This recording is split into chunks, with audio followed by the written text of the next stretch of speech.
So I wanted to make a very quick video going back to the deeds of Brooklands, which sort of ties together a couple of things I said in the video about what I look for when I'm buying a house.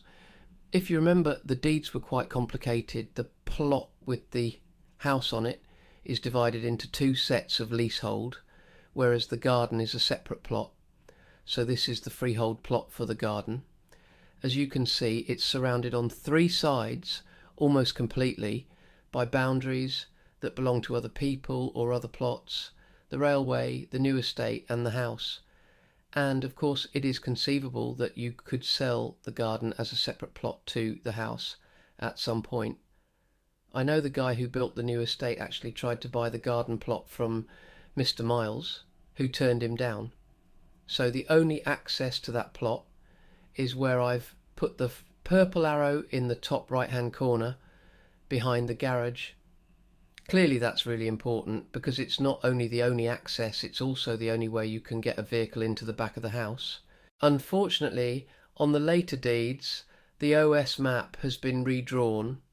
You can see on this one, which is the deed for part of the house plot, that the line has been moved back from the front edge of the garage to the back edge of the garage. The same thing has happened on the deeds for the housing estate to the southeast.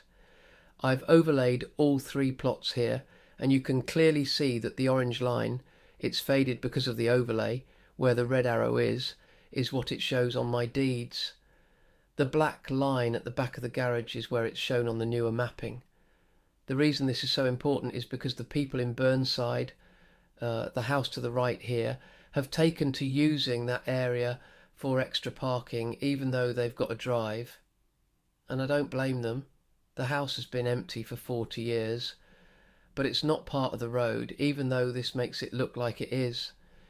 You can clearly see two cars parked in here, which is going to block my access, and I'm going to need to stop them using it. Just to show you what I'm talking about, moving the boundary line from the red line at the front of the garage to the purple line at the back of the garage makes a huge difference to my access to the land, and it's something I'm going to need to follow up with my lawyer.